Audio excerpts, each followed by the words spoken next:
Hi, this is Jesus.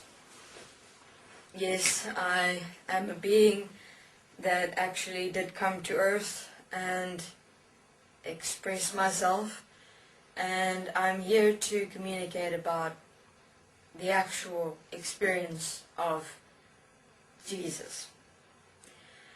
Okay, now this is obviously quite a while ago.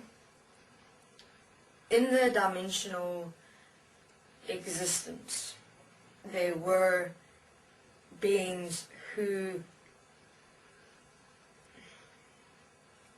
I wouldn't say completely, but to a certain extent understood self-expression as one is an equality, who weren't aware even of the situation on earth.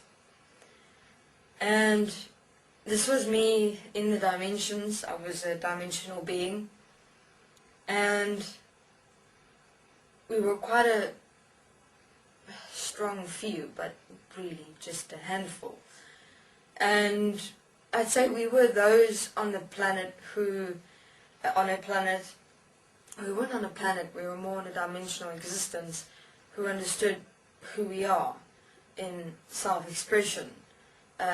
Not dependent on a something separate from us to dictate or tell us who we must be or how we must express ourselves, etc. So in terms of self-expression, we were free. And one day another being came to me and said that there is a situation, there is a problem. There are beings that have been manifested on a planet, and they seem to have lost themselves. They seem to have forgotten who they are. They seem to have forgotten that they are dimensional beings. And that I must come have a look because the situation is really troublesome, and they're starting to turn against each other, and it is not anything that has ever been viewed in the dimensional existence before, or in existence in its entirety. There's much confusion between them. They're completely separate. They're the definition and manifestation of lostness. And that I'm required to go there and inform them and remind them of who they are, and see if I'm able to get through to them. And so I did. I went to Earth, which is I didn't yet call it Earth then. Only when I heard the definition human beings had given it as Earth. So I went there, and I still dimensional. They didn't see me. I looked at the human beings walking around on Earth, and I realized, but what is going on here? Something's wrong. This is not how I understand any being to be in existence, and they're manifested. How did this happen? Don't understand. But all information I was given was that they were lost, and that they require specific direction to be reminded of who they really are, as me. And so I didn't know exactly what I would say. I didn't know exactly what I would do. All I knew was that I could do was be an example, show them who I am, because if I show them who I am, certainly they would be able to then realize themselves. And so in one moment I manifested here on Earth. And the story about me being born through human beings is a tale that is not true. I manifested myself here on Earth amongst human beings. In one moment, that's where the idea comes from, that I was born from a male, female, a virgin, because they did not and could not actually comprehend with human beings at the time how I was able to manifest. And so I walked with human beings here on Earth for a while.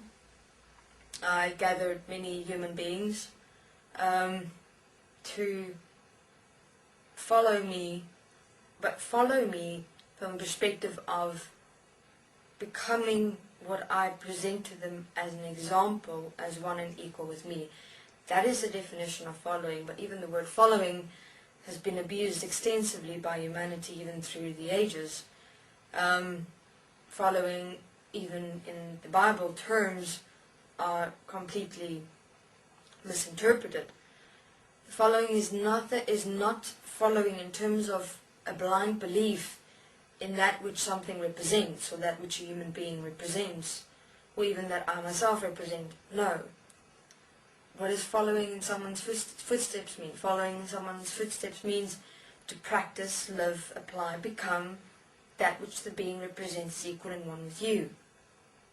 For yourself. Not for the being, not for anything else. But it is the concept and the concept of religion that has transformed the word following into a blind belief, which it is not. Following is an application. It is an expression. It is a form, it is a manifestation of a living expression of yourself. Anyway, so I manifested here on earth. I communicated with human beings. I showed them who I was, what I was able to do, basically saying to them that they're one and equal with me. You know, I did many applications. For instance, manifesting myself, dying, removing myself from my body, just as the portal is doing, exactly the same thing. Coming back and showing them that death does not really exist. That's basically what I'd shown them. That death is an idea. Because I realized that everyone feared death. That's the one question most human beings on earth asked me at the time was, what is death? Why does this death exist? Where do we go? And then I explained to them heaven. I go to heaven, where it is able to be defined as a dimensional existence. And at the moment you are lost because you've defined yourself according to this manifested realm of earth. And it is not who you are. You're not your physical human body. And that's what I showed by going out, coming back in, that we are, who I am, is the breath of life of this human physical form. And, for instance, walking through walls, etc., was simple. Just, okay, it was simple. And waking people from the dead, simple. Place your hand on their chest, search for the being in the dimensions, bring them back, the breath of life. It's basically, it's like from your hand you connect yourself and you move through into the dimensions, and you basically search for the signature of the being, this physical body it was. You connect them to you and you just bring them back into the physical human body, becoming the breath of life. And that's simple. That's how it was done. But don't try it because it won't work again. It was just examples I had shown that death doesn't exist, that it is an idea. Thank you very much. This is Jesus, and I'll continue.